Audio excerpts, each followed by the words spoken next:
So that's pretty much what we did. Just as a quick recap, pretty much last time we completed thousands of quests, as you can see, at the west coast of the desert.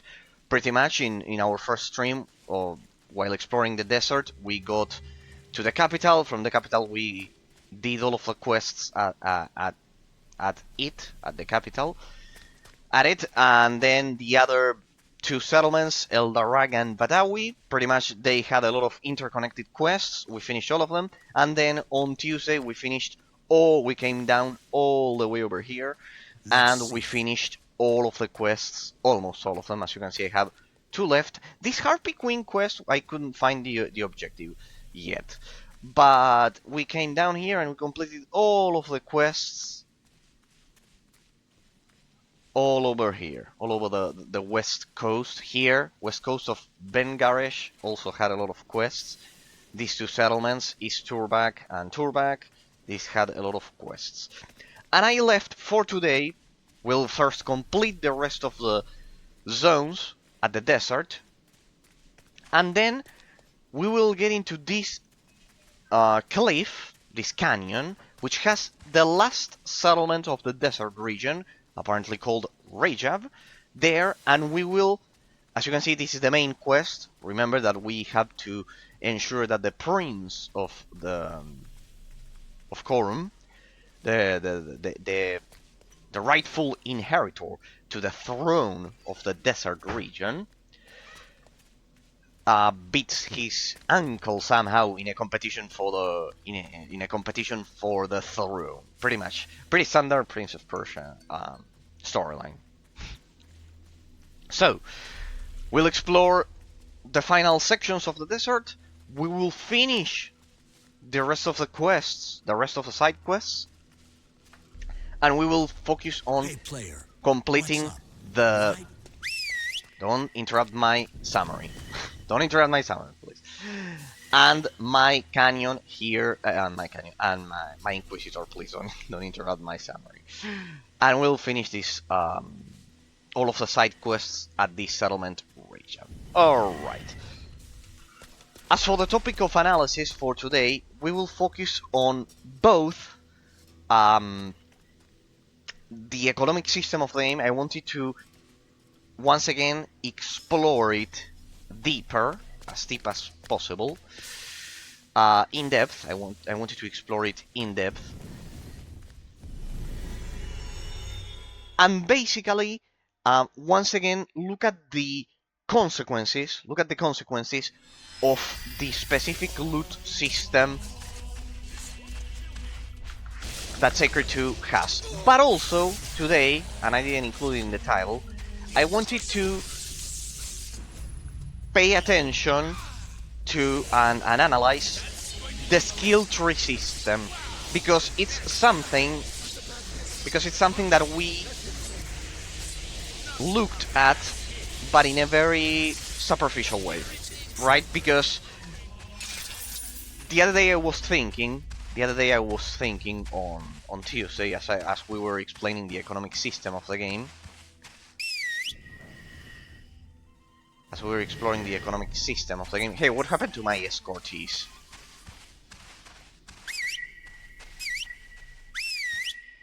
As we were taking a look at the economic system of the game, that the skill tree system, it's quite different than when compared to the traditional experience that you get in an RPG, right? But more on that in a moment, once we get to the Gene quest. It's honestly another one that I don't know how to get to the objective. So we'll begin with the Fearful Soldier that I remember, or we could begin explaining this. No, this will be far away. We'll begin with the Fearful Soldier, right? That we picked this quest we picked this quest on Tuesday. Why is it that my escortees disappeared? Well, I don't know, but the missions aren't failed, so can I resummon my doppelganger at least? Yeah, there we go. Alright, people, alright. So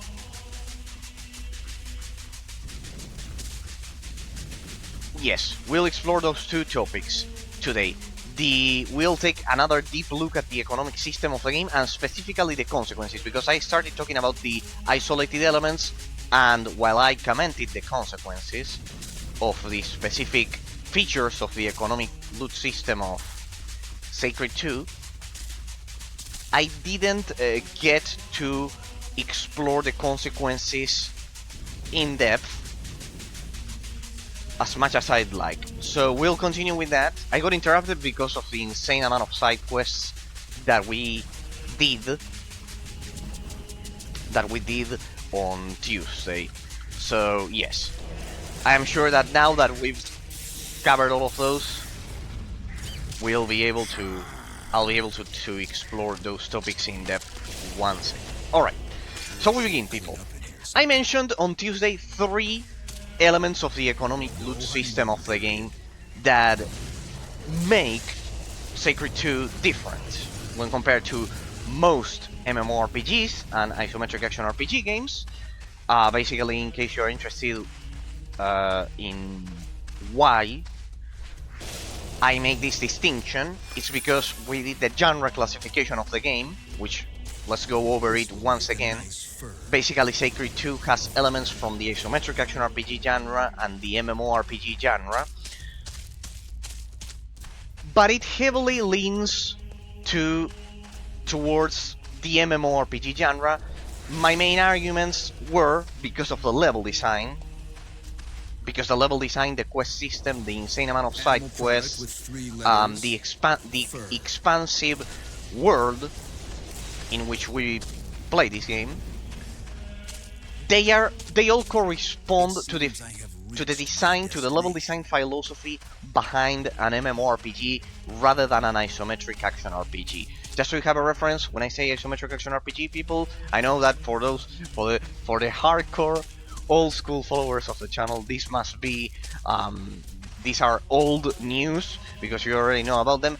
Basically, for anyone else watching this as a YouTube pod, when I say isometric action RPG, I'm referring to Diablo clones. It's the correct technical denomination. Isometric because of the camera, and action RPG to make the distinction when compared to the classic RPG genre, the Infinity Engine games that were all kind of like created following the design philosophy of Baldur's Gate 1, basically. We have a portal there. Wait, because we have a portal there. And a resurrection monolith, quite interesting. Alright, jungle region. No, we won't enter the jungle region. First I need to get to the fearful soldier. I'm beginning to get a bit worried because my escortees do not appear on the screen. Could this be a new bug? Well, I'll take it into account. See, let's see if they reappear, because they disappeared out of nowhere. Regarding the technical category of the analysis, escortees shouldn't disappear like that. I mean, we didn't reach any important destination, any mission objective. Let's see. Let me see. Rock warrior defeated. Yes. Good. Alright, I picked up the sword. Then if I go back there, I should be able to finish the quest. Pretty much last time we finished with the Desert Dragon world boss. That was which was unexpected because it was in a pretty inaccessible corner of the map. But yeah, it was just by chance, but we finished beating our 7th world boss dragon. We have beaten more world bosses, but only 7 of them were dragons, as far as I can tell. I would say that the most difficult one was the Ice Hydra. Definitely, because it could dispel my passive buffs, which is always a bonus in terms of gameplay mechanics implemented in terms of the level design of enemy design of the bosses. Because, yeah, the fact that in this game, dispelling the player's passive buffs, it's kind of like extreme. Hey, what's going on? The objective is not here. The Jinn blinded. Quite interesting. Yeah, the fact that the escortees disappeared out of nowhere, it's quite weird. Hang on a second, maybe if we relog in, they will appear, because I mean, they disappeared out of nowhere, people. They disappeared out of nowhere. Don't ask me why. But well, going back to the economic system of the game. As I said, on Tuesday we mentioned 3 elements, basically. The balance between the usage of potions and the overall difficulty curve of the game. Second, the balance between the quality of the items that you could loot from enemies and the ones that you could acquire from vendors, and achieving that balance so you don't distort the psychological effect on the player of getting that feeling of being successful at beating an almighty and powerful monster, but at the same time not completely destroying the vendor system of the game, kind of like making vendors useless. That's one of the greatest sins of modern RPGs, because vendors are useless 99% of the time. Alright, there they are. See? That was a weird... There they are. Quite interesting. This is weird because I actually ordered... When I pressed save and exit in my menu, that should definitely have saved my It did save my progress. Look at this. This portal wasn't...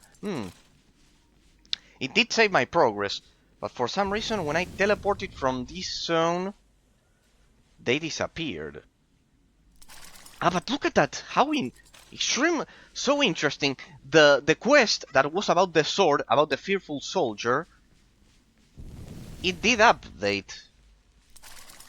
Wow, what an interesting bug. Let's see if we can teleport without replicating this bug. It's the first time it happens, huh? 2 of them. 3. There they are. Alright. Yeah, it took 1 more second for those last 2 to appear. Quite interesting. Quite interesting. It's the first time I see this bug, huh? It has a problem allocating the memory of those escortees there. Quite interesting, but well, to be fair, it's the first time it happens.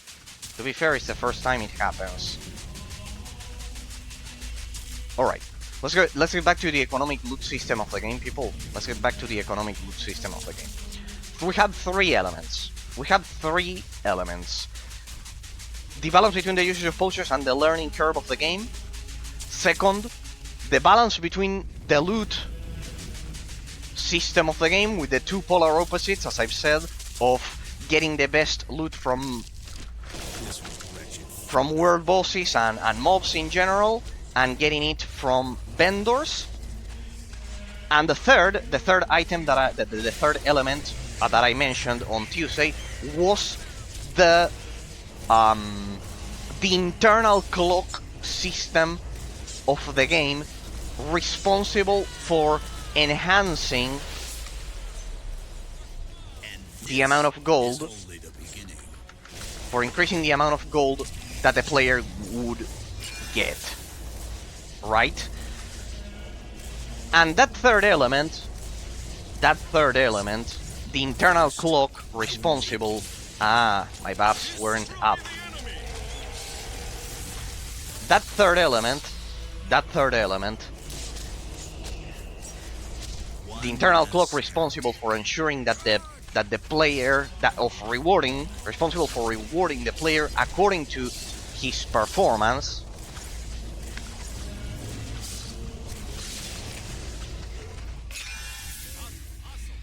Pretty much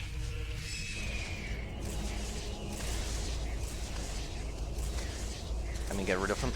The third element is the key. The key of the success. Check my inventory one more time. Give me a second. The key to Sacred 2's success. Sorry, there we go. I look at that. This didn't update as well, even though I did press save. The key to its success. Why? Because this third element, this internal clock system that increases the amount of gold that you get according to the player's performance, is the one responsible for creating a reward/punishment system that will psychologically pressure the player to ensure that the player improves upon his knowledge of Sacred 2. Thank you, my honor. Okay, good. There's your sword. We had to recover his sword. It was a great dishonor to lose his sword. So, good. Good. So let me save. And let's pick the next quest, people. Shall we? Shirkan Kaitan. I'll keep this Resurrection Monolith up because let me explore that section. Let's begin with let's finish the eastern section first. Let's finish it because I don't want to have any holes on the map.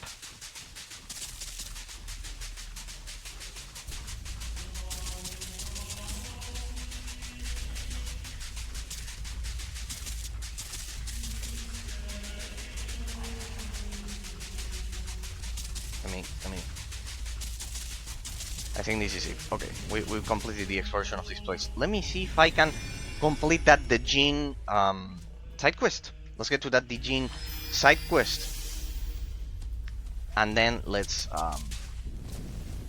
see if I can explore that section up there. All right, let me get up here and set over there. All right, as I was mentioning, those three elements: balance between the usage of potions and the overall difficulty curve of the game, and how tough enemies are, pretty much. Then the second element, as I mentioned, the balance between the loot system of the game. If you get your gear from the almighty powerful mobs that you go up against, but not making vendors useless at the same time, striking that balance of ensuring that the player does face a challenge. So this Djinn here, it's still bagged apparently, or something like that. Help us, you free the Djinn, but nothing. Looks like this quest is definitely bagged. So let me explore this final section of the map.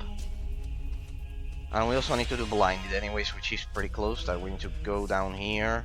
I think the entrance here, I think I have an entrance. If not, I'll use this one. Alright, we'll need to move north then. Anyways, as I explained, those three elements. And of course, the internal clock system of the game, responsible for the reward punishment system. Right. Second conclusion that we arrived at on Tuesday. Second conclusion. This third element, the internal clock system of the game, responsible for implementing a reward/punishment system,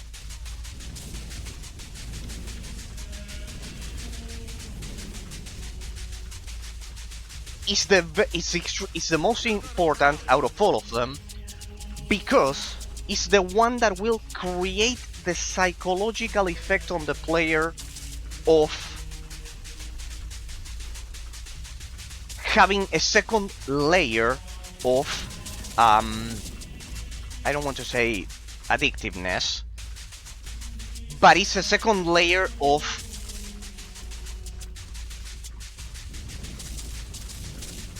feeling that, of having that feeling of reward after staying alive for a lot of time, right? So, and I did this comparison on Tuesday. I compared the psychological effect of just simply the common psychological effect that you would normally get in most isometric action RPG games and MMORPG games, which is looting better gear, going up against more powerful enemies. That's kind of like the standard psychological effect of the loot system on the player. Generally, you fight progressively more powerful mobs, you get progressively better loot, and that creates that, well, yeah, let's say it like that, this feeling, the feeling of addiction, the feeling of progression, the sense of progression. Sorry, that was the exact phrase. The sense of progression. It was not coming to me. The sense of progression, people. The correct technical term. Because if you just say addictiveness, it's not as precise as sense of progression. The sense of progression, the feeling of progression that the player has normally in any isometric action RPG game and MMORPG game is basically looting progressively better gear and progressively better and fighting progressively more powerful enemies, and that's it. Why is Dark Souls so successful? Why is the Dark Souls, the From Software formula, so successful, the developer of Dark Souls? Why is it so successful? Because the player loses all of his souls when he gets killed, right? Besides getting better loot. It's a two-pronged sense of progression, right? At this point we are analyzing the psychological impact of the loot system. The sense of progression is it's a two-pronged sense of progression. It has two faces of the same coin. What is this place? Another secret zone. Uh-huh. What the? Hey, there's a civilization over here. Secret. So, a cantina? A bar? What's this? A pub? I don't know. What is this place? Sacred. This is the symbol of Sacred One. This is a symbol of Sacred One. Where on earth am I? Where on earth am I? God damn it. Where on earth am I, people? Here we have a relic vendor. I need to get to one of these soon, but we'll do it off stream, of course, because it's way too boring for you. Consider that I am fighting with my gems outdated, because otherwise this is another reference to Star Wars. I feel like playing Lego Star Wars right now with this cantina here.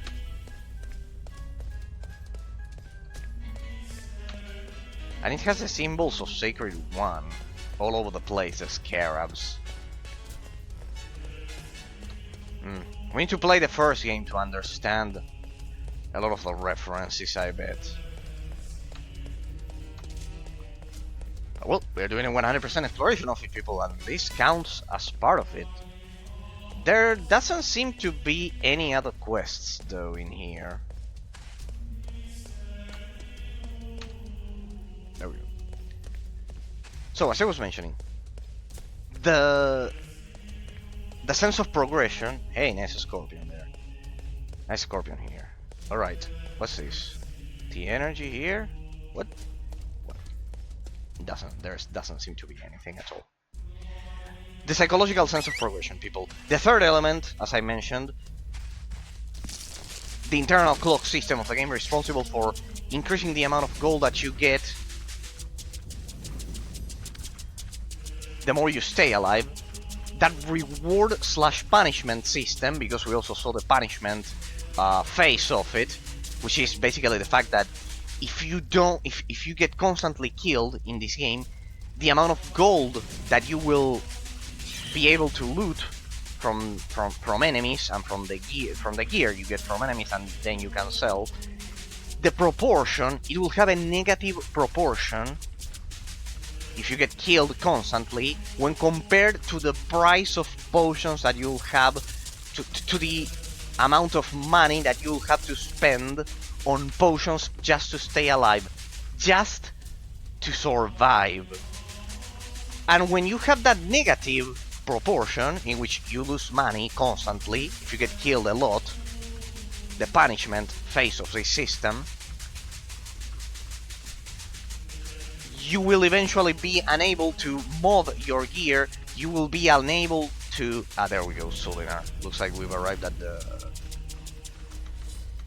No, this settlement wasn't friendly. It was full of enemies, if I remember correctly. Damn it, the camera. The camera, that mountain is kind of like at the perfect angle to prevent my camera from working. Go on. Does that hurt? I did deal magic damage. What's that? We have to teleportation.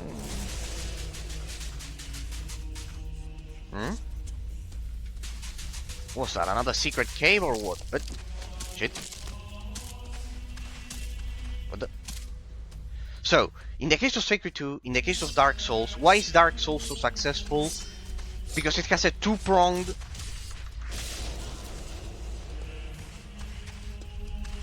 system implemented to its sense of progression, right? You lose all of your souls the second you get killed, which is it's the coin of it's the currency of in Dark Souls, the souls, pretty much. So you lose your coin, and you also lose the time of getting killed. Of course, that's the typical element that we see in all isometric action RPGs. You don't get the loot and you lost time when you get killed. Right, that's the usual punishment system that we get. However, as I've said, in Dark Souls, in Sacred 2, it's two-pronged. You lose the time and you lose the loot of not killing, of not mastering the gameplay mechanics. You lose the time, you lose the loot because you couldn't kill the boss, and you couldn't get the juicy and great loot. But at the same time, in Dark Souls and in Sacred 2, something that doesn't happen in most MMORPGs and isometric action RPGs, there's a second layer in the punishment system of the game. It's perfectly intertwined. The economic loot system of the game is perfectly intertwined, is perfectly linked to the gameplay, to the psychological gameplay impact on the player. If the player does not master the gameplay mechanics of the game, he will be doubly punished. Not only you will lose the time and not get the loot because of you haven't killed the boss, but you will have a negative proportion, in the economic loot system of the game. Something that not all game developers are as talented as to implement it. When I say the economic loot system of the game, in simple words, easily people, you lose your souls in Dark Souls, and in the case of Sacred 2, you don't lose your money, but you lose that internal clock system responsible for increasing the amount of gold that you get. That's the thing.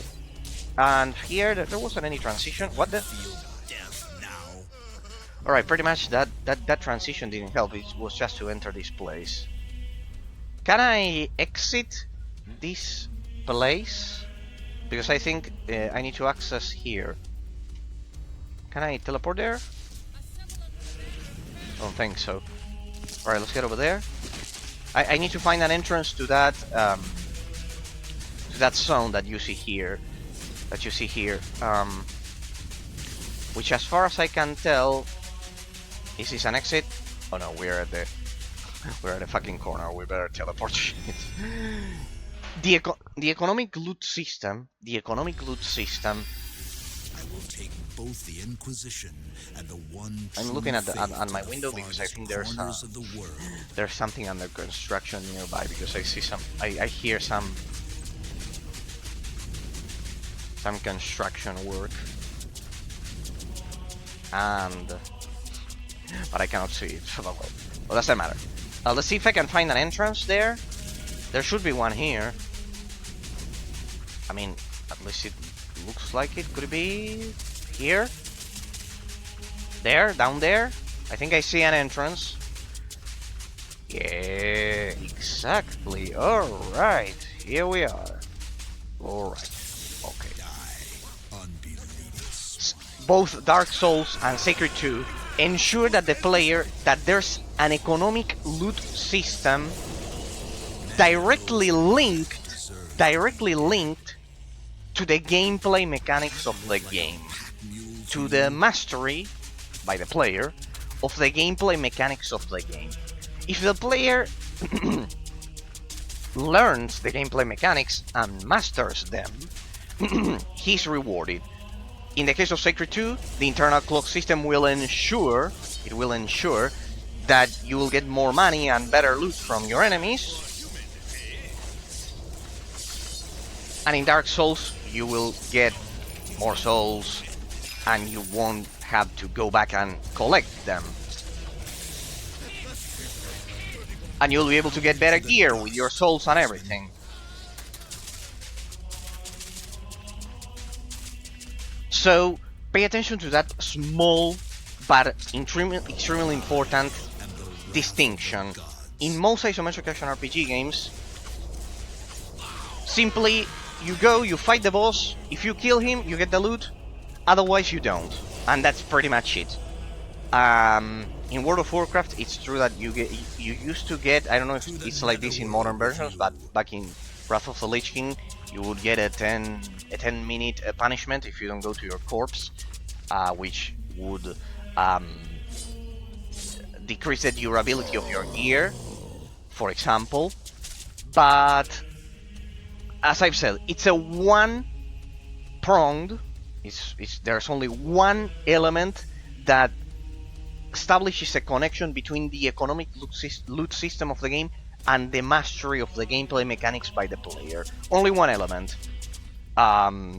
Basically, you don't get the loot from the boss, right? That's only one element. In Dark Souls and in Sacred 2, there are two elements. You don't get the loot. You don't get the loot from the boss. So you lost time and you couldn't get the loot. You lost the opportunity, but you not only lose the opportunity. In the case of Sacred 2, the internal clock system is reset, and effectively, because of the fact that the internal clock system is reset,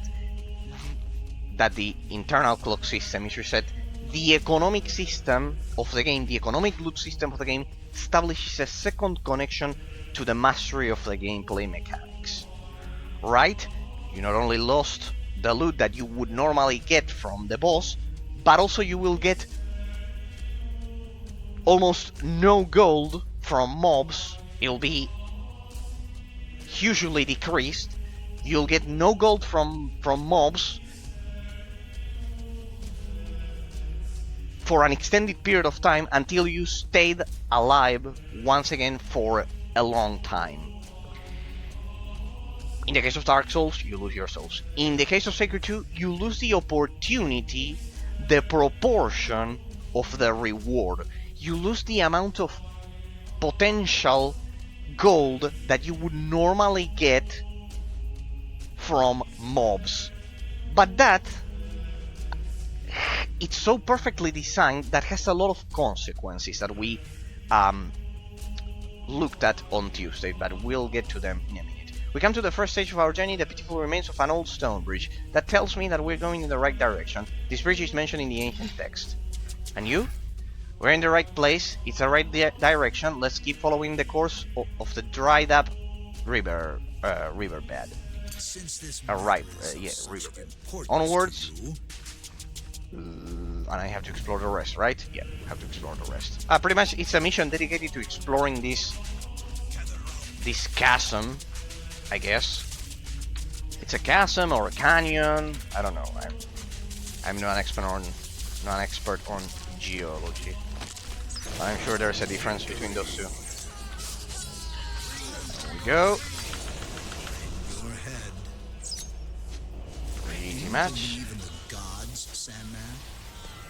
So yes, the conclusion of the third element of the analysis of the economic loot system of the game,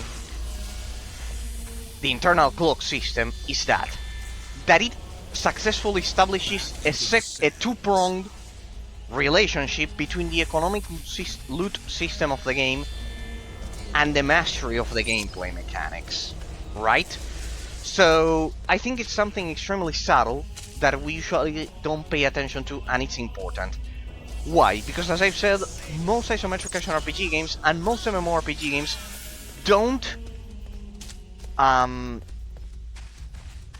they are unable to establish this two-pronged relationship between those two elements, between the economic loot system of the game and the gameplay mechanics, the mastery of the gameplay mechanics by the player. So, I would also argue, and this is going even much deeper, we can go even much deeper, and we will effectively do so. Right now, when we get to the consequences of this two-pronged relationship between the economic loot system and the gameplay mechanics. What are the consequences of having this reward/punishment system in the context of the game, of the specific game? As I've said, games which don't have the second reward/punishment system implemented, simply we cannot even make this analysis because they don't have the second element that we need, this reward punishment system. But what about games that do have that system, that two-pronged system, in which the player is also punished or rewarded according to his mastery of the gameplay mechanics? Shattered sarcophagi with an inscription. The inscriptions refer to the followers of the ancient god. We are going the right way. Onward quickly. Okay. In the name of the Inquisition. That's a legendary. I don't have room for this item. Yeah, true. I should check my inventory one more time. Then we sell this. 91. Fully stocked. 91,000 gold. There we go. Power emanates. Also Illigard's best meant 210. That's it. This one is, I think, is the first time I looted. No, I had one outdated version there. I had an outdated version there, so we sell this one. There we go. Good, perfect. See that we are already at 13 million gold, people. That's basically impossible if you get killed constantly, which that's precisely what happened to me at the beginning of the game. That's what happened to me at the beginning of the game. I got constantly killed. Foreseeable.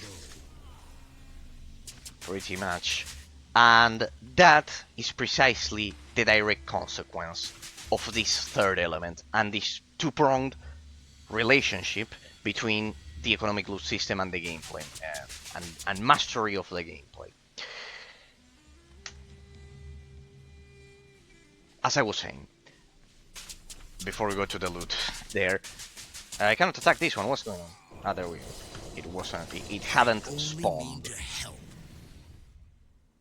Right, it goes on. But I had already explored that section. Alright, it'll probably take us all the way through here. Okay, we better hurry.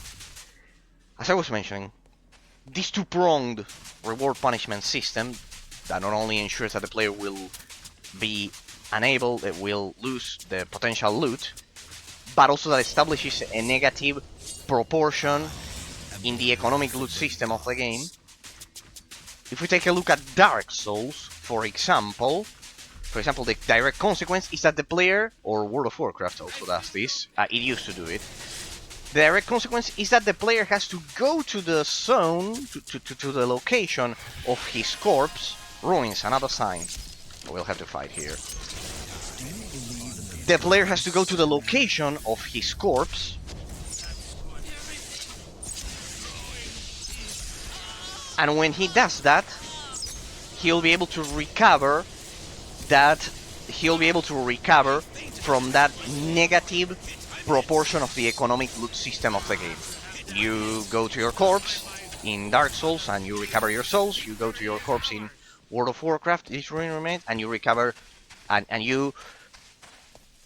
No, you don't recover anything. You just avoid the durability hit to your gear, pretty much, which costs money. So at the end of the day, you are recovering money, or you're avoiding losing money.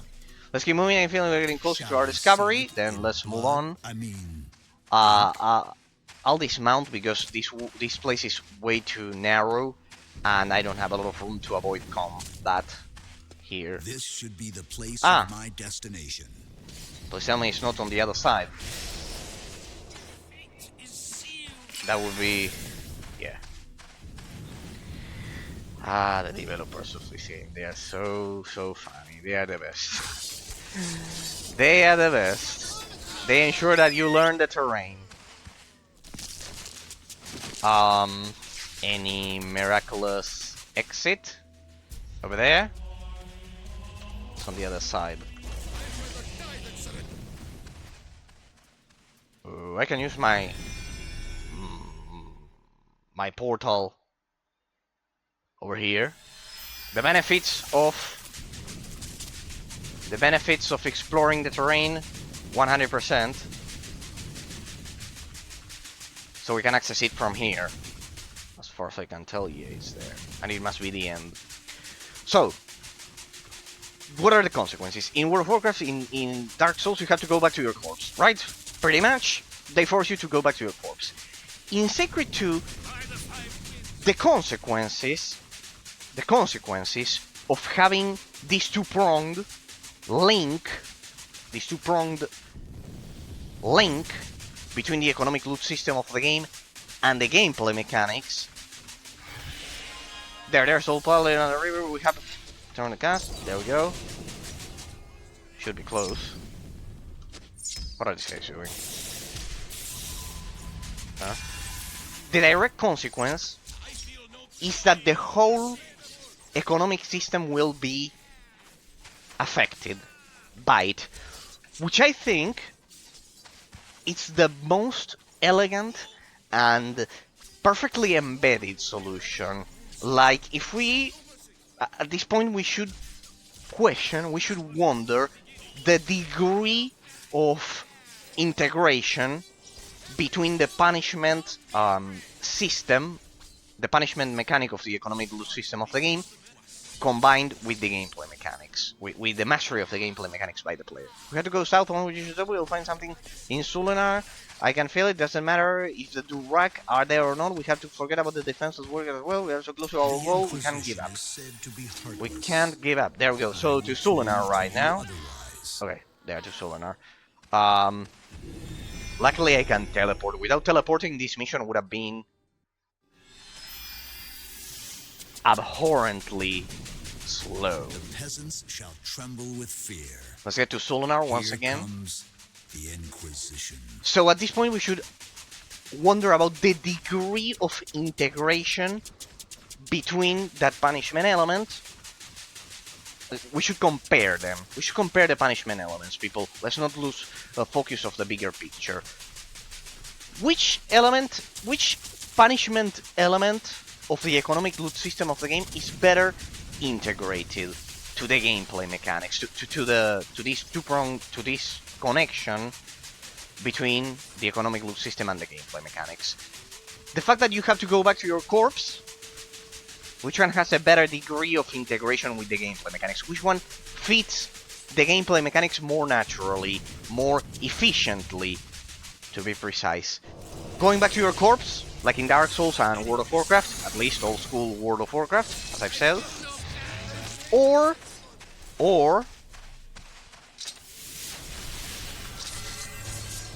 the system implemented in Sacred 2. As I've said, sadly we cannot,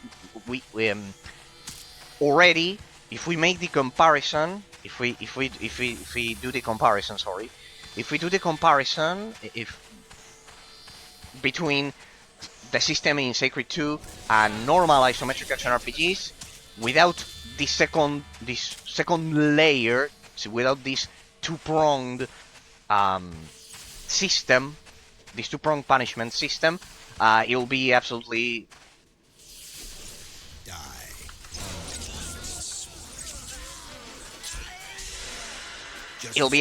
different, because Sacred 2 will be vastly superior, because the second you have a second layer of complexity in terms of the punishment system of the game, of the reward punishment system of the game, the second you have the second layer of integrating the economic loot system of the game in the gameplay mechanics, the second you have this, that automatically makes Sacred 2 superior to most isometric action RPGs, to Diablo 3, to Dungeon Siege 3, to, I don't know, Titan Quest. The second you integrate the second element, the second reward punishment element, the second layer of affecting the economic system of the game by linking it, by establishing a relationship to the gameplay mechanics, the second that happens, the system will be superior. That's why Dark Souls is so successful, because it has an economic loot system integrated to the gameplay mechanics, as I've said. And by the way, I don't like Dark Souls. I hate the stamina bar system of the game. I think the gameplay mechanics are way too slow, but that's completely different. A completely different topic. The fact that I think the gameplay mechanics are way too slow and the stamina system was the biggest sin, the biggest, the worst gameplay design decision of all time. I think it was the worst influence of the modern gaming industry, the stamina bar. I think it destroyed fluid combat forever. If you compare Devil May Cry, God of War, Bayonetta to Dark Souls, there's no comparison. The slow combat system in Dark Souls is, for me, it's absolutely unbearable. In that sense, Sekiro, I think it's vastly superior because it eliminated the stamina bar, and the second that happens, the combat is much more fluid. It's much more fluid. So yeah, I think it was a huge improvement. I think that genre, the modern RPG genre, should definitely eliminate the stamina bar forever, because it's the one element responsible for making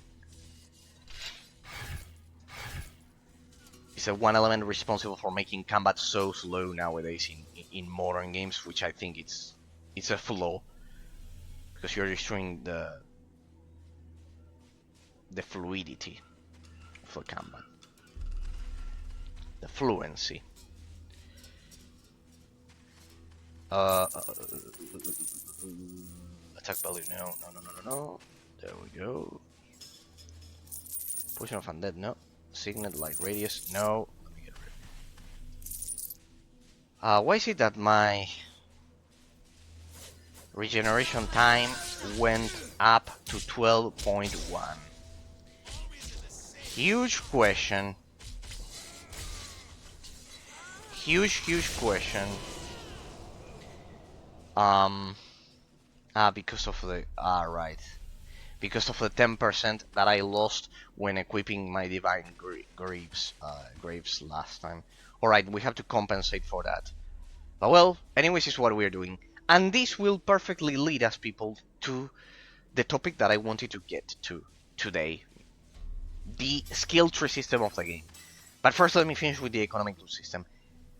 Sacred 2, I think the integration of the economic loot system in Sacred 2, of the reward punishment elements of the economic loot system in Sacred 2 is much more efficiently integrated than in World of Warcraft and Dark Souls. Because instead of going back to your corpse to recover your lost souls, or avoiding taking a hit in terms of the durability of your gear, instead of doing that, Sacred 2, I think, has a much more organically natural and efficient integration of the reward punishment system.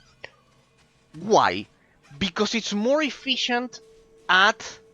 well, we'll leave this because I want to finish this explanation. Will take some time, so we'll do it once we get to...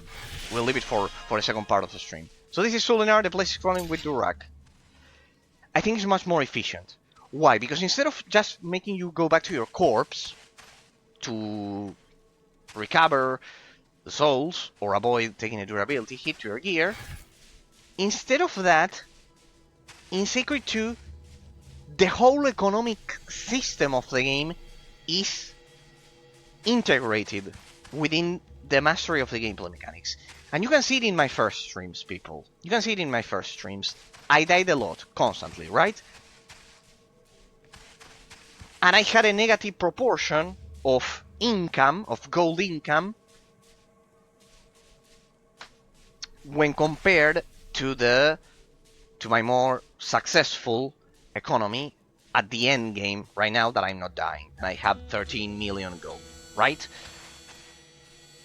It's much more efficient, but why? Why? As I've said, let's go back to the gameplay loop. If you die a lot, like what happened to me at the beginning of the series, if you die a lot, the proportion is negative, you lose more gold than what you earn, you cannot buy potions, which you will need to survive because your stats are terrible because you don't understand the gameplay mechanics. And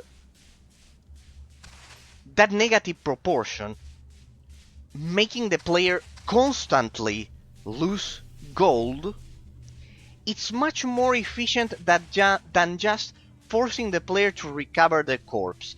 Why? Because the system of Sacred 2 is perfectly integrated.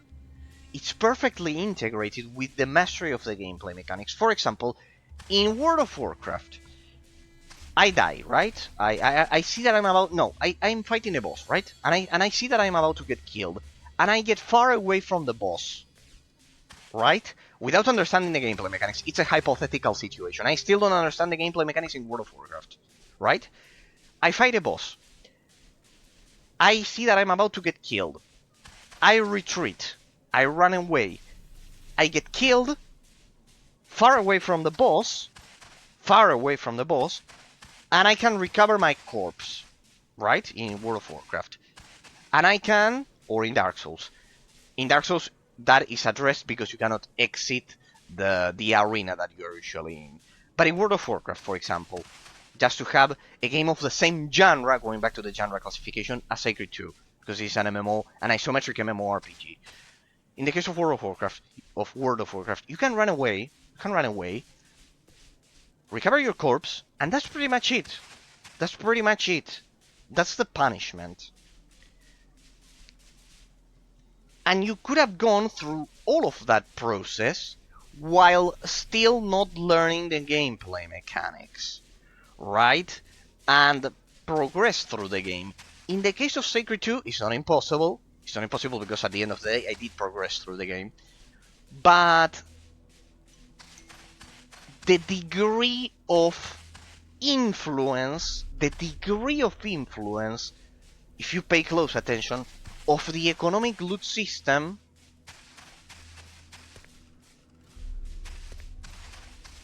when linked, when related to the game, to the mastery of the gameplay mechanics by the player, it's much more efficiently integrated. Why? Because in Sacred 2, every single mob, you are constantly losing money if you don't learn the gameplay mechanics, because you will have to be constantly using potions, constantly, and they won't help you, So you're constantly losing money. It's a constant process. I know it's an extremely subtle psychological difference, but it has a huge impact. From here, which has happened deep enough, yes, I can entrance to revive the god, then my opportunity happened with no Never had any doubts. Damn it, that guy exploded in blood, in a pretty usual fashion that this game has, and we're ambushed. Damn it. What's the meaning of this? An ambush. And here I was doing my in-depth analysis, people. What the? That's the god? He looks awfully similar to us. Back into the sands. Repent, child. Repent. Oh no, there we go. They deal magic damage, right? Yeah, they deal magic damage. Nobody will miss you, Sandman. I think they avoided my clustering maelstrom.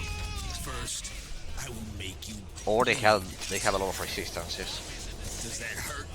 One out of two options. Recognize your mistake. There we go. Commander Woolby and Soldier. Totally overloaded. Right, good. What's this soldier's blinded? Pretty much is this mission. This is mission, right? Good. So only one soldier survives. Let me do this. We read this book. We sell all of this. And precisely as I was mentioning,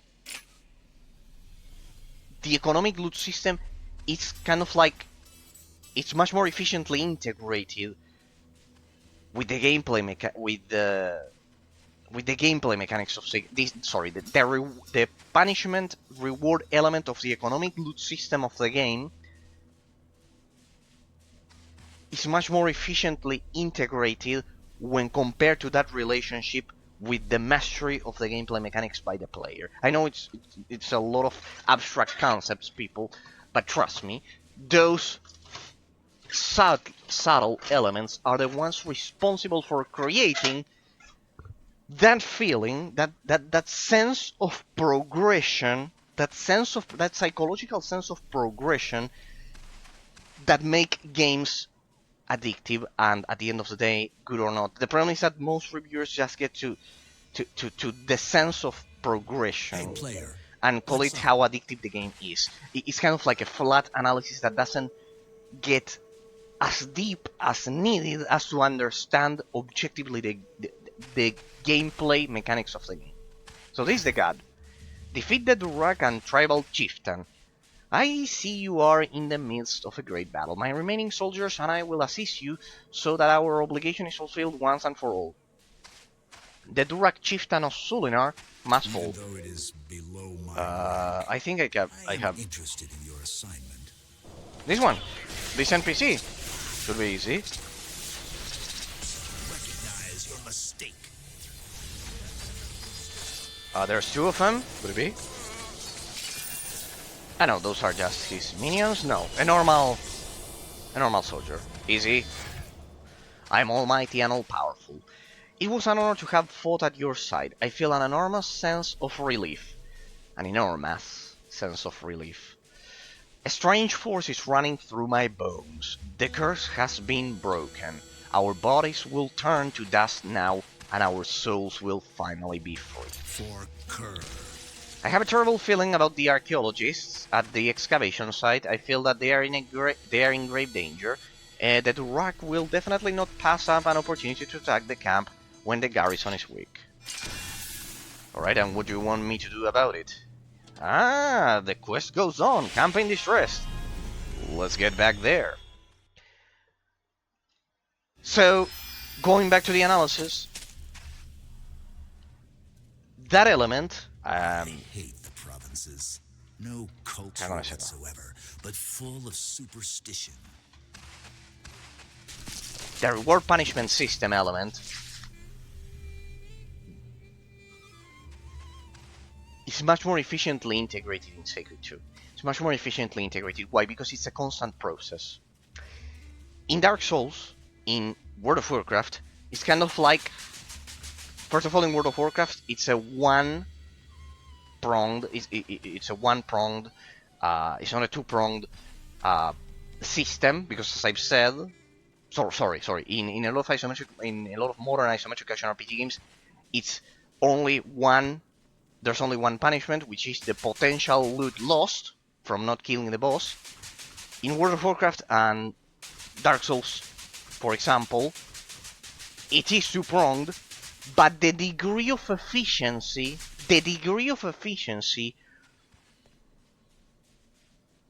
of that reward punishment system,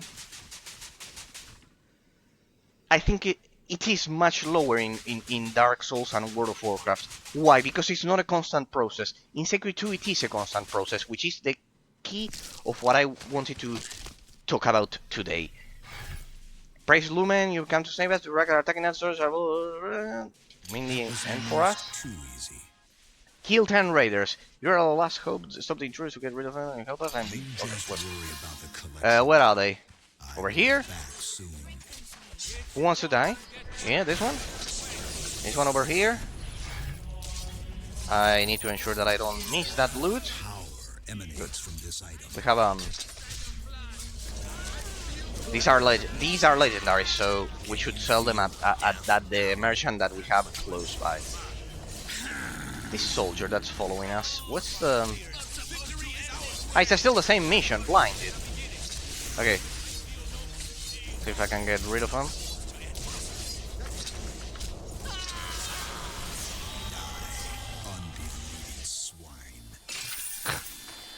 Die, unbelieving swine. That one. Where are they? They should be roughly over here. Ah, there they are, at the same spot as the Dijin. Problem is that the Dijin will... I'm beginning to think that that quest will be quite hard. I think it's bugged at this point. So well, going back to the analysis, people. At this point we should analyze the psychological impact of the degree of efficiency of the integration of the reward punishment system in the economic loot system of the game. Right? As I mentioned, in most modern isometric action RPG games and MMORPG games... Wait, I don't want to confuse them. There, Campaign Darkness, that one. It should be over here. In most modern isometric action RPG games and MMORPG games, you don't even have this two-pronged sense of progression. You don't have this two-pronged sense of progression that you have in very few games, such as I've said, I've cited as examples Dark Souls and World of Warcraft, because you have to go back to your corpse with different degrees of punishment. For example, in World of Warcraft, as I said, your gear takes a durability hit if you don't go back to your corpse when you die, right? And in Dark Souls, you lose your souls. So it's a two-pronged reward/punishment system element implemented to the economic loot system of the game, right? As I've said, in most isometric action RPG games, we don't even have the second element. The only punishment for not understanding the gameplay mechanics, for not mastering the gameplay mechanics, is the potential loot that you lose. For example, in Diablo 3. In Diablo 3, or in Dungeon Siege 3 that we analyzed last year, or in Titan Quest, or in Torchlight, or any other isometric action RPG you can think about. Generally, the only reward/punishment element in place is the potential loot that you lose, right? Only one dimensional punishment system, right? As I've said, Dark Souls, and that's precisely the very reason why it's so addictive for a lot of players, why it has that sense of progression, that psychological effect of having a perfect sense of progression, which is a technical way of... Generally, reviewers only name this how addictive the game is. And no, it's actually the psychological sense of progression that the gameplay mechanics create on the player. And the problem is that in most modern isometric action RPG games and MMORPG games, we did the genre classification some streams ago, people, remember, is that it's absolutely flat. And generally, when that happens, when you have a one-dimensional reward/punishment system, when you have that, you're a hero, thanks to your stuff and time, we would have done it without you. It's an estate quest. We got a legendary loot here. Report to the events of the commander in Quorum. Go back to Quorum, report everything to the commander. Okay, pretty standard. Report back and do your thing. Let's go back to Quorum. Fortunately, we've explored all of this. When you have this flat, one-dimensional reward system, first of all, you destroy the sense of progression. You destroy the sense of progression of the player. The degree of effectiveness of the sense of progression, the psychological effect on the player, is much lower. That's why Dark Souls is so addictive, because it has a two-pronged psychological sense of progression effect on the player. You lost your time and the potential loot that you would get from beating the almighty and powerful boss, but you also lose your souls that you have to go back and get. Okay. Sacred 2, if we establish this rank, has a two-pronged system because you lose your gold. However, it's much deeper than that, people, and this is something that we didn't explore on Tuesday when we started with this topic. Those blasted Durak, the camper annihilated if it weren't for you, the would personally thank you for your help. You deserve a nice reward, ones that you will hopefully complete. That was almost there we go, a lot of rewards. There we go. We should... I think I looted everything. Yeah, perfect. Let's get now to explore the last section of the desert that we couldn't do last time, and then we'll get to the canyon area, to the chasm or canyon area here that we have to explore. It's even deeper than that. Let me see which is the closest teleportation spot. I think it would be Bengarish, right? Yeah, it's Bengarish. Yeah, because I have the Resurrection Monolith active. Let's get to that one. It's even much deeper than that, people. It's much deeper. Why? Because the efficiency at this point, since we are comparing two-pronged systems at this point, going back to your corpse and pretty much the negative proportion of the gold that you get in Sacred 2. As I've said, if you die a lot, you will lose more gold than what you will lose more gold than the amount of money required to consistently buy potions to survive. So it's a negative proportion. At this point, which is more efficiently integrated within the economic loot system of the game? This negative proportion, this constant negative proportion of gold, or going back to your corpse and recover your souls or the durability of your gear and recover currency, in-game currency. Which is more effective? Going back to your corpse and recovering that in-game currency, or the constant negative proportion of Sacred 2? Which one is more efficiently integrated? Which one is more efficiently integrated, people?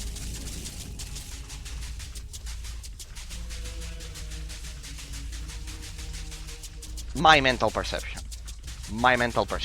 But I'll give you some arguments. First of all, in World of Warcraft, we have that problem that I mentioned, that you can go and run away from the all-powerful boss that killed ya, and actually you can avoid losing the durability of your gear, right? Because you retreat, you get far away from the big bad boss, and as you get away from the big bad boss, as you get away from it, you recover your corpse, basically. And you could get away with it. So there, in that sense, there's a flaw. In that case, there's a flaw in a level design that you can run away. What I always mention, the influence of the level design on the gameplay mechanics. If you have narrow passages and you cannot get away, it's a huge improvement over letting the player just run away and escape any unfavorable situations that would normally get him killed and lose the in-game currency. Dark Souls fixes that because you go up against the bosses, the world bosses, in a closed area, in a closed arena, which basically fixes that influence of the level design on the gameplay mechanics, right? So let's take Dark Souls as the prime, as the main competitor here. You cannot run away, and as you cannot run away,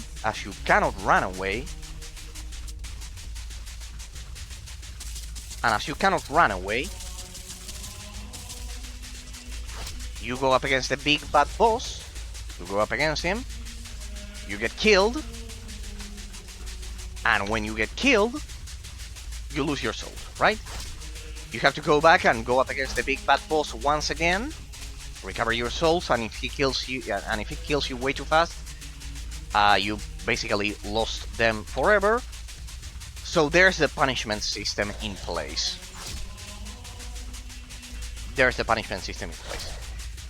Is that more efficient than the constant system of Sacred 2? As I said, no, I didn't say this, sorry. No, as I said, if we compare those two, I would say that in terms of the degree of efficiency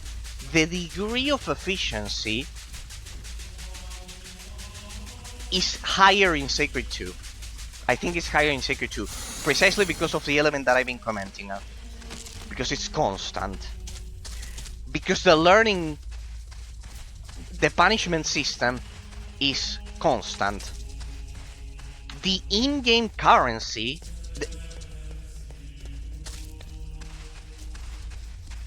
is influenced, the acquisition of in-game currency,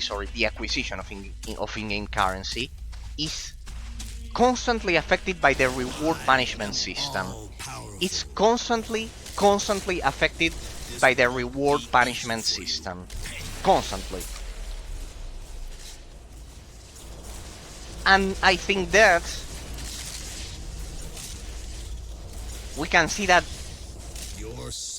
it has a positive effect according to what it tries to accomplish. What are we trying to accomplish is what we should actually wonder. Why are we implementing a reward punishment system? Let me change the title because actually let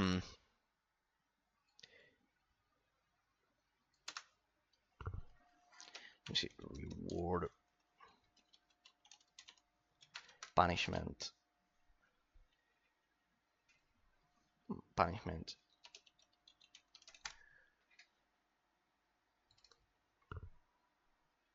Yeah, it would be reward punishment economics, right? Yeah, because I didn't change that part of the title at the beginning of the stream, right?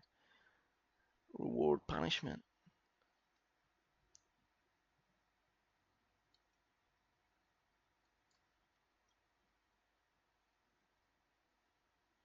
Yeah, I think there we go. Ah, I knew it is way too long. Then we'll remove reward. Punishment economics. There we go. Perfect. Yeah, because we explored the economic loot system on Tuesday, right? So we need to make the distinction. We need to be as precise as possible.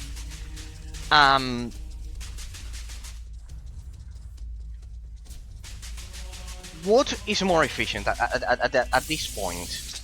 What is more efficient, people? A constant system which creates a negative proportion of the economic loot system of the game, or a specific punishments of that involve that involve simply making the player go back to the corpse and recovering his souls slash in-game currency, which is more efficient. I think Sacred 2's system is more efficient, but I'll tell you why. As I always, we should always say why. We have a mental perception. Don't worry, I won't go back to the metaphysics again. Why? Because it's constant. Precisely. Because it's constant. In Dark Souls, it's not constant.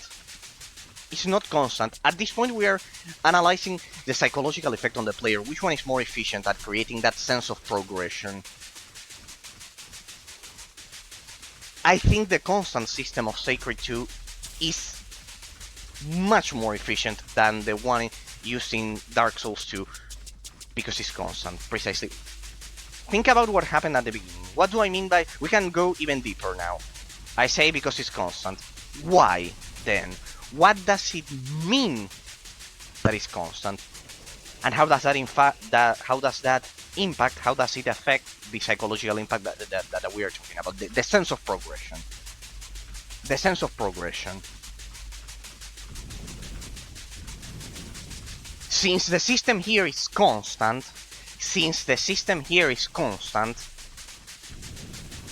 the direct positive consequence is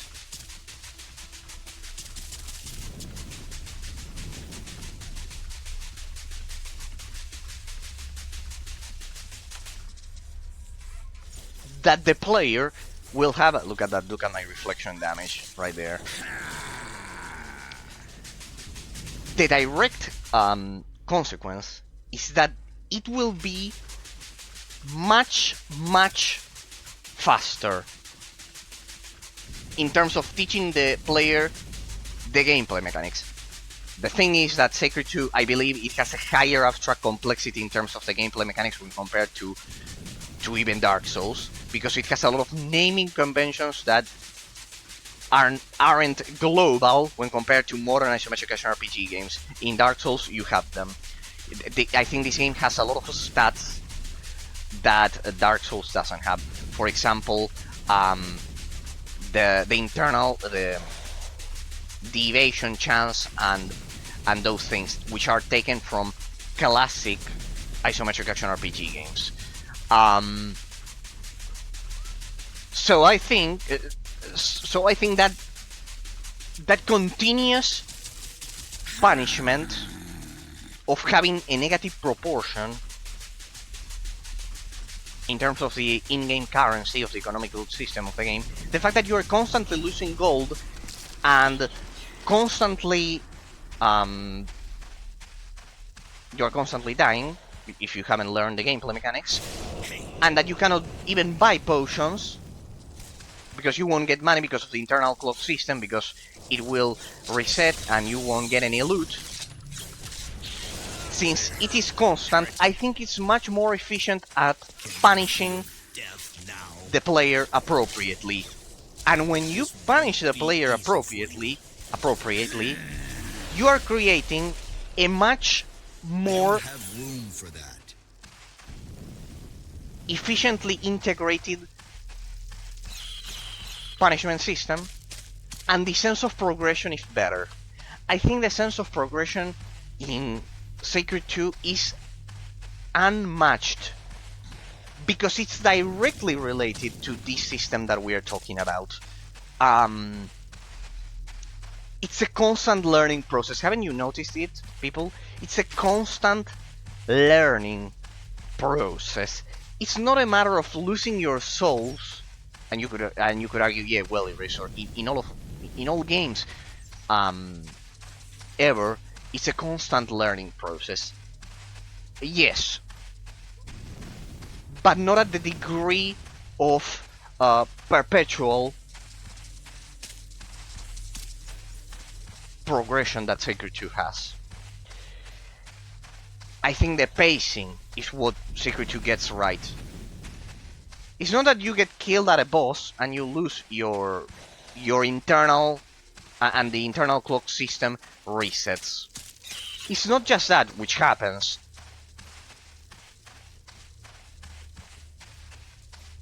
you have to be constantly dissecting the naming conventions of the game, which is something that Dark Souls doesn't have. The naming conventions there are evident, they are global, they are used in most isometric action RPG games, in most MMORPG games. And while Sacred 2 shares some of them, I think the naming conventions are the key. Because the naming conventions are like learning a different language. This also happened to me with Dungeon Siege 3, but of course the extension of the terrain and the limited formula that it had, both limited the potential of that system. But yes, this kind of like expands on that naming convention. Hey, ooh, now your tip scripting madness, pretty good. Is that one? Aura of power emanates from this item. Do I look like a pack mule? Hey, what's going on? This one? I'm totally overloaded. Yeah, I get the point. Let me sell those. There we go. Good, good. Oof, I should keep this relic. Opponents' health for death blow 20. This is amazing. Chance opponents cannot evade attacks. Damn it, this stat is pretty weird. Precisely. The naming conventions and the diversity of stats that I was mentioning previously, the diversity of stats in Sacred 2, I think it gives it an edge in terms of the pacing of the progression and the sense of progression on the player. The insane universe of stats that you can affect in Sacred 2, it's simply not present in modern isometric action RPG games, in modern RPG games like Dark Souls. And people who say that Dark Souls is an action RPG, they are wrong. It's a modern RPG. It's not an action RPG. Action is an element that is present in all RPG games because all of them have combat, except for very, very few examples like Planescape Torment, and even so, it has the simulation situations, the crisis situations, those that simulate combat. So except for Torment Tides of Numenera, which is pretty much the successor, so except for very specific classic RPG examples, all RPGs have a dose of action, thus calling Dark Souls an action RPG makes no sense. It's a modern RPG. We say isometric action RPG in terms of Diablo clones to make the distinction that the emphasis is on combat, just like in Dark Souls, but that doesn't take into account that in Diablo clones, not isometric in this case, I had to use the other denomination instead of isometric action RPG. In Diablo clones, the isometric action is related to the hack and slash genre. Dark Souls is not related to the hack and slash genre in any way because of how slow the combat is. In Diablo, precisely, we don't have a stamina bar. In a lot of isometric action RPGs, we don't have a stamina bar. The second you have a stamina bar, you destroy the purpose of action. It's simply, plainly, modern RPG. Like that. So, see that at least I give you logical arguments for all of my distinctions and specific mental perceptions, for my opinions. See that I back my mental perceptions with logical arguments. That I know that it sounds stupid because we usually take it for granted, but it's quite important because the degree of precision in my description is much higher. Otherwise, I'm not giving you logical arguments as to why what I'm saying makes sense or not. Going back to the economic loot system, I think it's much more efficient at this point. At this point, we are getting into the psychological effect, the sense of progression. which creates a better sense of progression. Losing your souls at the big bad boss, or the constant progression of Sacred 2, which is more efficient at teaching the player how to play the game when the player simply starts from scratch. Which one is more efficient? At teaching, I would say that Sacred 2 is more efficient, but you learn because you learn right from the beginning. You learn the mechanics right from the beginning, and you get punished right from the beginning. You don't need to wait until you go up against a big bad area boss like in Dark Souls. It's instant and constant. It has a constant influx of slowly teaching the gameplay mechanics. And the other element is that the pace is pretty well done. The different stats are slowly integrated, but constantly. I think it's perfect. I think the pacing has been perfect because I progressively learned the gameplay mechanics, or learned, in case you want to use the American denomination. I constantly learn the gameplay mechanics, and in such a progressive way that slowly but surely I started to get a positive proportion of the in-game currency income, right? So I get that positive proportion, but it's not instant, because the second you die, the internal clock system resets. It resets, and it ensures that even if you die a few times, your economy will still be affected, and the whole economic system of the game will be affected, because the second you die, the internal clock system resets, and it will be a long time until you get those juicy rewards once again. It's kind of like a cooldown period, which I think it's extremely effective. I better level up and get to the next topic of analysis, because I'm getting... I know it's because of the poison damage, right? It's because of the poison damage. No, my bad. It's because I didn't switch my relics to poison defense. So those two elements are much more efficient at precisely first element, teaching the game, teaching the player the gameplay mechanics in an efficiently and organic way. They're perfectly integrated. You slowly learn the gameplay mechanics, you learn the naming conventions, and the pacing, as I said, is pretty well done. But there's the other element that I highlighted at the beginning of this psychological analysis. The diversity of stats, people. It's incredible. It's absolutely incredible.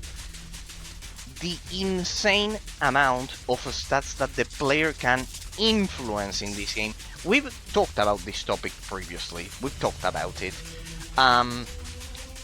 Generally, in 99% of MMORPG games and isometric action RPG games, developers are not confident enough as to allow the player to modify the regeneration rate of his abilities. Generally, cooldowns are a fixed amount that you just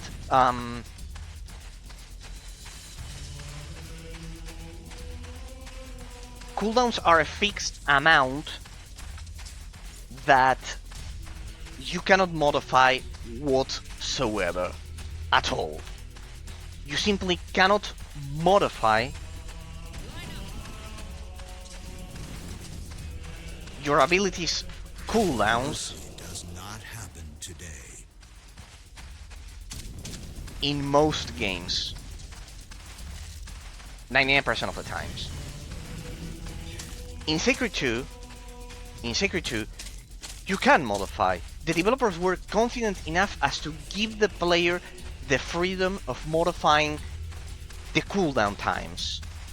And that subtle element is only mean to help.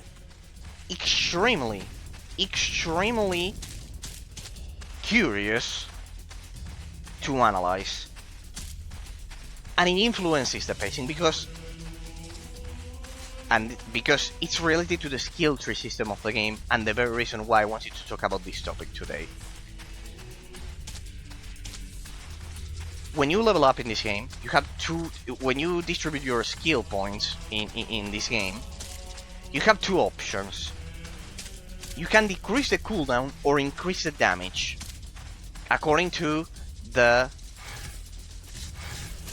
what you see there, to the skill tree branches, which is the topic that I wanted to cover today for part 2 of the analysis. As you can see, for example, Gruesome Inquisition Focus decreases the cooldown, and Tactics Lore increases the damage of one of the Gruesome Inquisition aspect. They are called aspects. They are basically the 3 general branches of a skill tree, and then you have those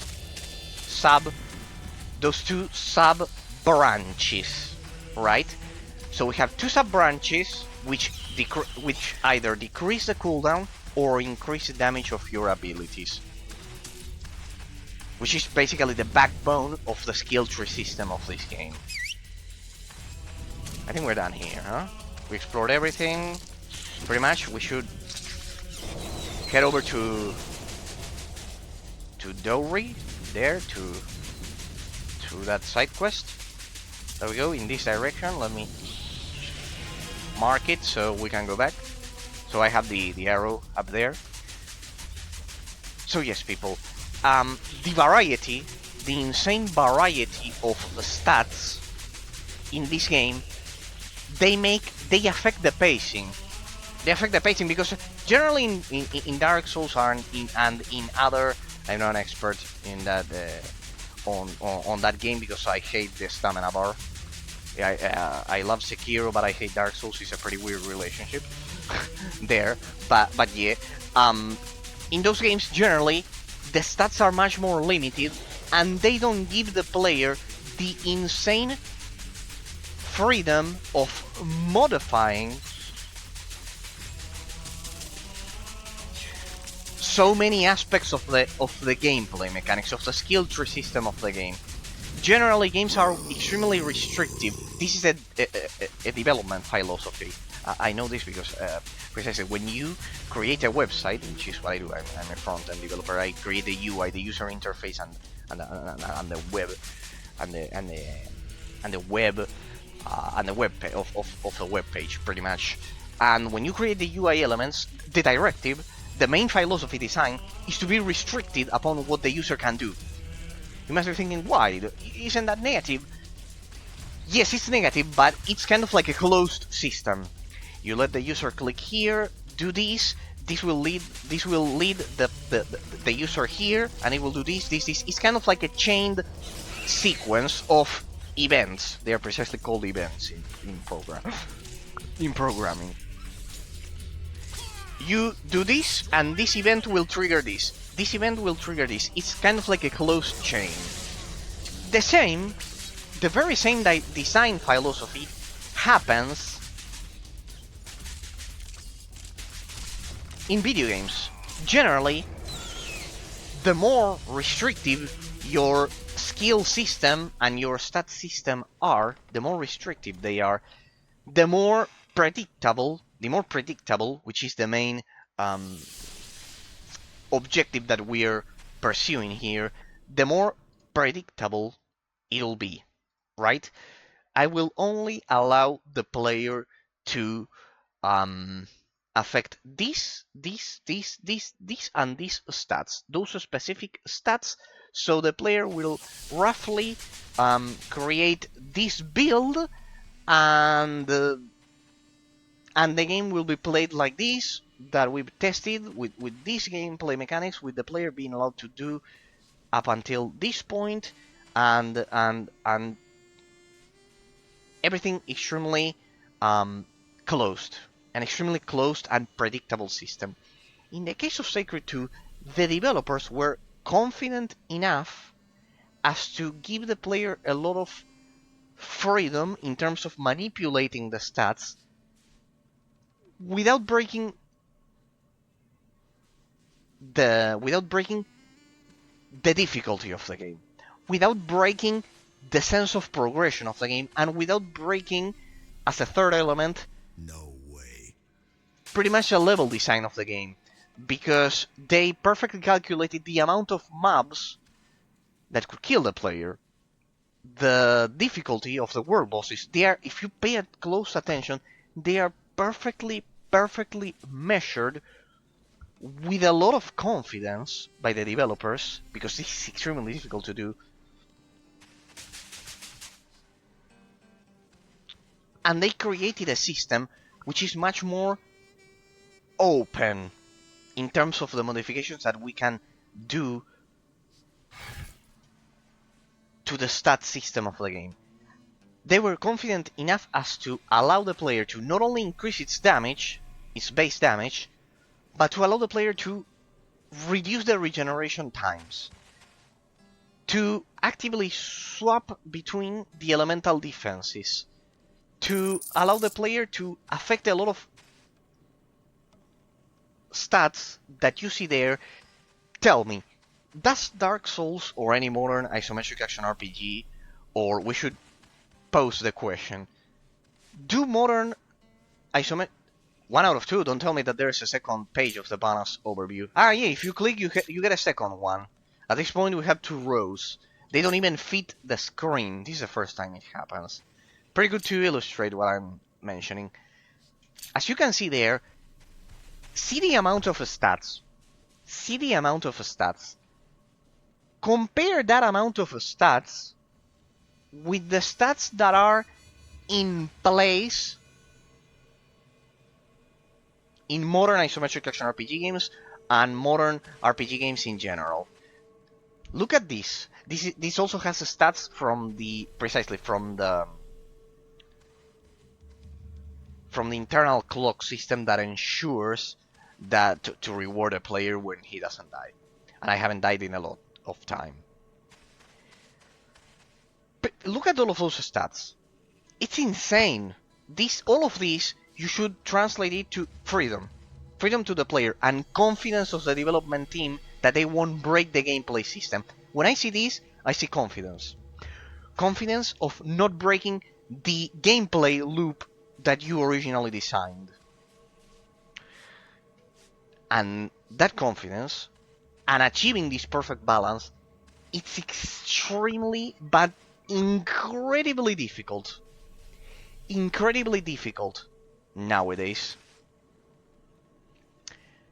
If you pay attention, the naming conventions are extraordinarily interesting. Defense value, as I always say, it's evasion. Attack value, it's accuracy of our attacks. But look at the rest of them. We have the individual, for example, there where it says Celos Doppelganger and Raving Thrust. There we have all of the stat bonuses from our gear and mods directed to our abilities on the skill tree. But we have many others. For example, the chance of a secondary damage over time effect, the chance to halve regeneration time that we worked on last time, the chance to reflect, to block, also further dissected into melee and ranged. The chance to block, the chance to reflect melee, and the chance to and the chance to reflect or unblock ranged attacks. They are dissociated. The opponent's chance to evade our attacks is different when compared to the accuracy.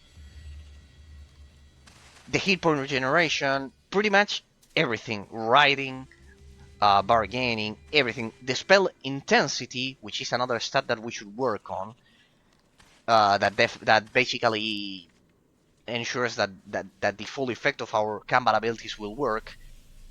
See the complexity. The degree of complexity is what gives, in the stat system, is what gives Sacred 2 this perfect edge over other other games in terms of the sense of progression. The sense of progression of understanding all of this stat system has a much higher abstract complexity when compared to Dungeon Siege 3 for sure, and Dark Souls as well. It's much more, the abstract complexity is much higher if you think about it. If you think about it, the abstract complexity of understanding the stat system here is much, for example, look at that one. Chance to find valuables that can only be created by the, that is only granted by the internal clock system when you don't die. But we also have the benefits of, for example, praying at some statues and getting divine favors. But you also can see there damage mitigation, damage over time mitigation, and opponent's chance to, yeah, to cause those effects on us. So yes, pretty much. You can see that if I dismount, probably there will be less of them. I know, we still have two balances. They are just differently affected when I'm out. But as you can see, it's absolutely insane. It's absolutely insane. I would have never thought when I started playing this game that we would get to a point, in which the stat system of the game achieves this amazing abstract complexity. And I think understanding this stat system creates a sense of progression which is objectively better than your average modern RPG. But see that I'm giving you the reason. Because the stat system itself will create a perfect psychological sense of progression. In modern games, one of the worst, a huge flaw is that you're supposed to be dead. Do I really have to do everything here around? Die. Okay. Dead and dead. That one is dead. And we're done. Let me see if that Harpy Queen quest finally worked. But yeah, people, just so you have a reference before we get to the next quest, the stat system, this is what I want you to get to today. It's absolutely insane. It's absolutely insane. And because of that, because of the abstract complexity of the stat system, the sense of progression is objectively better. It's objectively better because it will take you much more time to understand all of these, and the gear, the economic loot system, how to influence the economic loot system of the game to get the proper stats to be effective in combat. Because of this stat system, it's objectively more efficient. It's objectively more efficient at creating that sense of progression than Dark Souls. It's much more efficient than World of Warcraft as well, and than 99% of modern RPGs that we get nowadays. It's much more effective than Dark Souls and World of Warcraft. And that's something that we usually don't pay a lot of attention to. We usually just say, what do reviewers do? They simply say, it's much more addictive. It's addictive, or it's not addictive. And they say, if it's addictive, it's a good game. If it's not addictive, it's not a good game. No.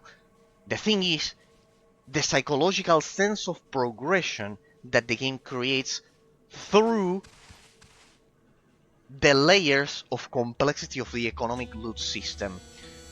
In Diablo 3, in most modern RPG games, you just lose the potential of getting that loot. In Dark Souls and World of Warcraft, you also get a reward punishment system. So there's a second layer of psychological impact on the player.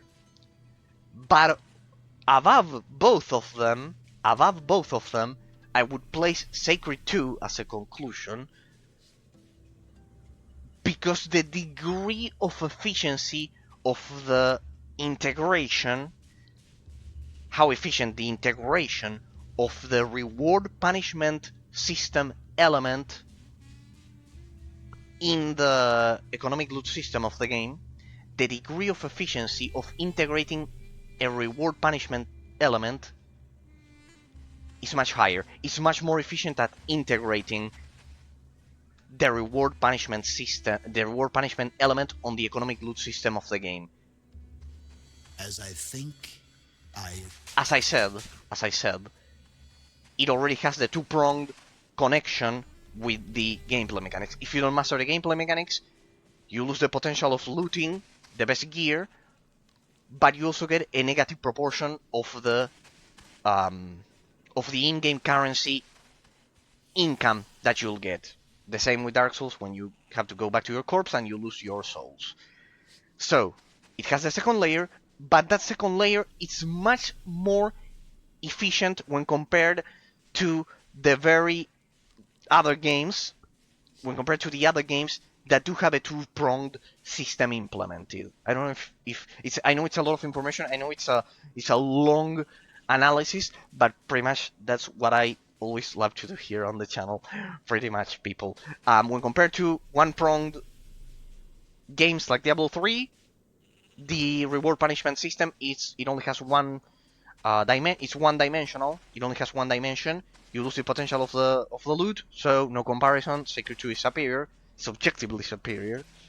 And when compared to Dark Souls and other games with two-dimensional economic loot systems that are integrated with the gameplay mechanics, that have the reward punishment system, it's much more efficient at integrating the reward punishment element in the economic loot system of the game, because of the reasons that I mentioned. Because it's a constant process, something that you don't get in Dark Souls, or at least not at the perfect pace that Sacred 2 has, and the variety of the stats. The sense of progression is much more efficient at psychologically the psychological sense of progression of the player is much more effectively achieved because of the insane variety of stats, of the stat system that this game has. The sense of progression, of understanding each stat and influencing with that insane freedom of the stat system, of influencing your combat efficiency, is much more efficiently designed in Sacred 2 because of the reasons that I'm mentioning. Because it gives you much more freedom, it allows you to modify many more stats when compared to Dark Souls, when compared to World of Warcraft, and precisely that will create a much better sense of progression psychologically in the player's mind. It's much more efficient. That's the key of the success, objectively, why the sense of progression is in Sacred 2 is so efficient, so successful, because of all of these elements that you cannot simply explain in a minute. It's a deep, complex system that requires reaching the endgame gameplay mechanics of the game. Alright, with all of that said, let's get to the skill tree system of the game that I wanted to explain, that I wanted to look once again, that I wanted to pay attention to. As you can see, when I do this, I affect the branches, as you can see here. And the branches of the skill tree, the 3 branches of the skill tree, they are called the aspects. They are the general branches of the skill tree. They are affected by these sub-branches. The aspects, the 3 aspects, are affected by the branches, by the skill branches. Well, you can also call them kind of like 3 general branches and 2 sub-branches per each aspect or each general branch. And as you can see, as I increase my total amount of points in the skill tree, I can get the modifications that I already have here. Pretty much, I already have my skill tree ready once we reach level 75. But this one's increased my attributes. But as I said,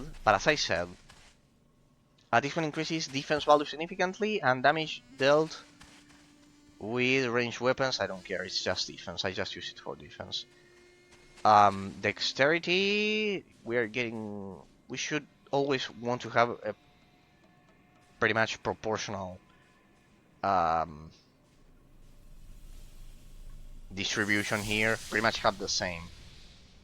So let's go for vitality, that it's lagging a bit behind, to 290 and almost 300, both of them in this case. As you can see, I can modify the skill, the talents of the skill tree. I can modify the combat abilities with that. As you can see, their enhancement level is pretty much directly affected by that. Let's see if we can get to that Harpy side quest once and for all. If we can finish it. Look at that, level 69. Ah, you people. Don't be degenerates. Don't think what we're all thinking. We'll love number 69. No. That's a reference way too terrible for Twitch. And YouTube as well. So. The skill tree system, people. The skill tree system. Huh? What happened there? There we go. Yeah, I'm puzzled by this quest. The Harpy Queen is not in here. We explored this the other day. But for some reason... that quest is definitely a problem. The same goes for the Djinn there. Alright, this section, I think there was an... I think there was... anyways, it's the closest portal. I think there was a settlement there with more side quests, so let's cover that zone. Let's cover that zone. Yeah, precisely this one. Let's grab all of the quests and explore all of this zone. Back again, please. Make haste is standing alone. I don't know what happened there, but that quest didn't work. Get me 8 pelts from the panthers in this area. Look and I appreciate a fair deal. So some pelts, you could get them for us. There are a lot of panthers with adequate pelts in them. That'll be easy. There I see one. And that's pretty much it, people. That's pretty much it. We should activate this resurrection monolith, because we'll jump around between those two sections. That Harpy Queen quest, I don't know. I'll have to Google to figure out what the fuck it's about. Killing the Harpy Queen, yes, I know, but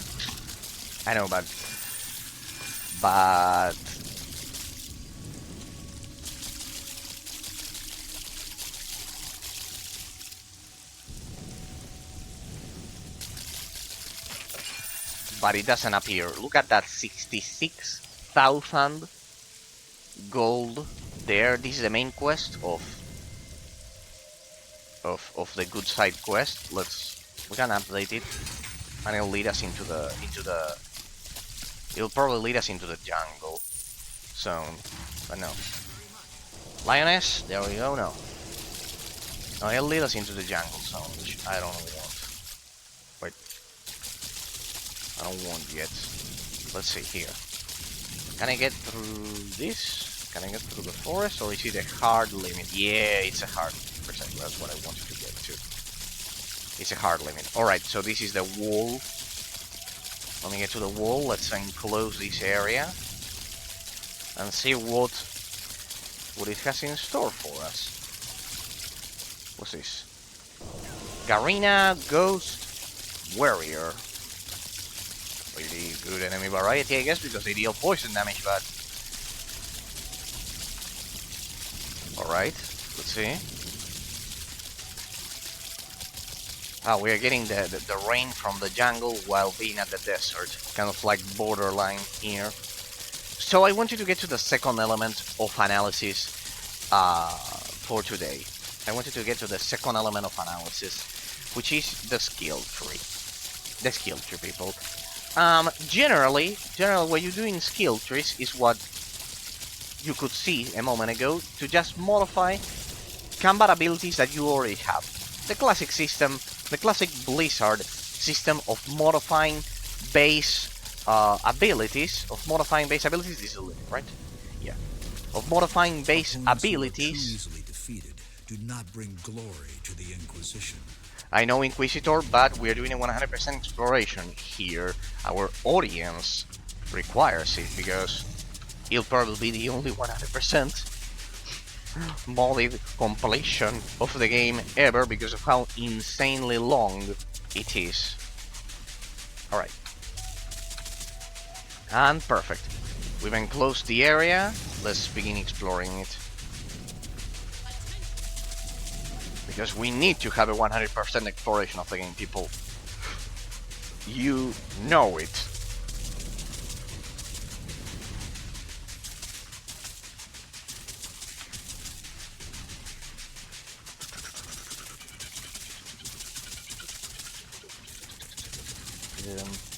So yes, generally you have the in modern action RPGs, in modern isometric action RPGs and modern RPGs in general, you just get a skill tree, pretty much a discrete skill tree, in which you simply modify the base abilities, like we have here with the, like we do in Sacred 2 with the enhancement system, right? Up until that point, both the skill tree systems are the same. They're the same, pretty much. You just modify the base abilities. But here in Sacred 2, you also affect the regeneration times, the cooldown times.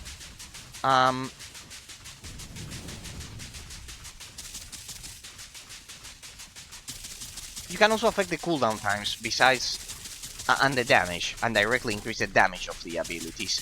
Why? This leads us to another element, which is the fact that in Sacred 2 basic attacks and combat abilities are dissociated, something that we've explored in the past in our review, people. Highly encourage you to watch the whole series, because you'll see that we analyzed every single aspect of the game slowly but surely, one by one. So we got to the conclusion that the skill tree system is different, but now that we got to the endgame mechanics of the game, we can definitely tell that it has a lot of intricate abilities, a lot of intricate features that you would normally not get in most RPG games in general.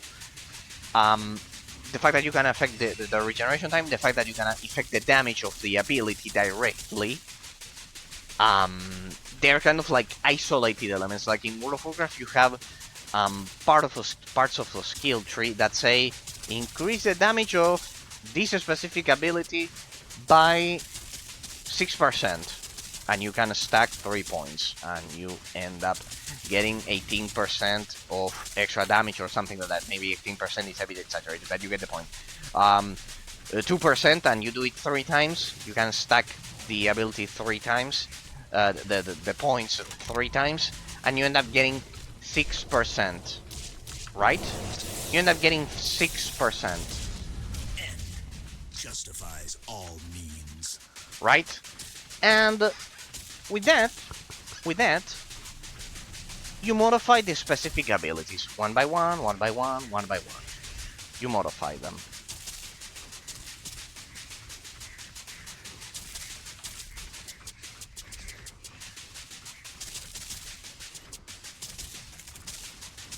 But in the case of Sacred 2, you have a specific sub-branch that I mentioned, in this case the tactics lore for the tactics lore for the Gruesome Inquisition aspect, the Nefarious Netherworld lore for the Nefarious Netherworld aspect, and the Astute Supremacy lore for the corresponding aspect, right? So you can affect each branch individually, like you do in all RPG games, but the fact that you can individually modify the base damage of 3 of your typical 3 branches, you typically will have 3 branches, of the skill tree. In the case of this game, it allows you to mix match at your will, pretty much. It in fact encourages combining the branches of the skill tree in such a way that it encourages mastery of all of the aspects of it. It encourages a mastery, a universal mastery of the 3 branches of the skill tree. Looks like we're done. And you're actually meant to combine abilities. That's why we have the combo system. So it actually encourages combining the aspects of a skill tree, because they are pretty much useless by themselves. Kind of like if you just spend points on a specific... I don't think we're gonna explore that. I think it's meant to be like that. I must have already surrounded this section of the map. So from here, let's get to that resurrection monolith. We need to get to that resurrection monolith. Let's follow the road. We just need to follow this road up until the end.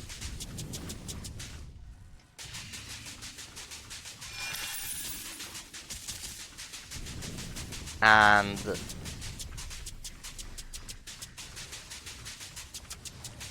activate that resurrection monolith, because I need a foothold to begin the canyon region. Precisely, I think it was perfectly timed, huh?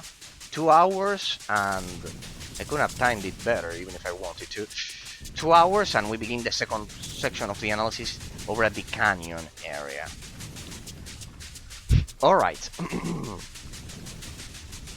There we go. There are the side quests. I presume that they are all in that canyon area. Okay. But yes, the skill tree, people. The skill tree. I want you to dwell deeper today as we begin the second part of the stream. We will analyze it in depth. But the first element. It's incredible how the skill tree system in place, the skill tree system that you get in this game, actually encourages... I need the research on monolith first, because otherwise we'll spawn. We won't have a foothold. Here there's no portal, right? No, I don't see any portal in this region. I don't see any portal. Let me begin grabbing... No, first let's activate the resurrection monolith, then we come back for the quests. Let me get over there. Huh?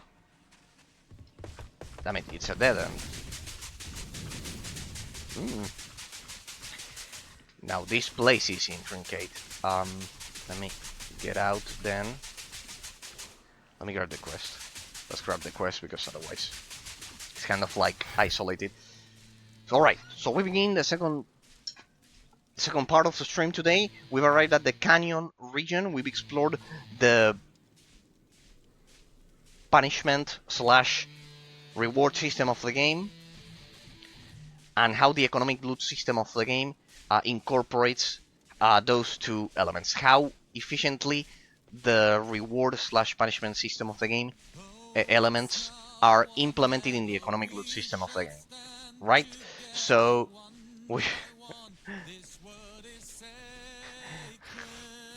it sings the song. Alright.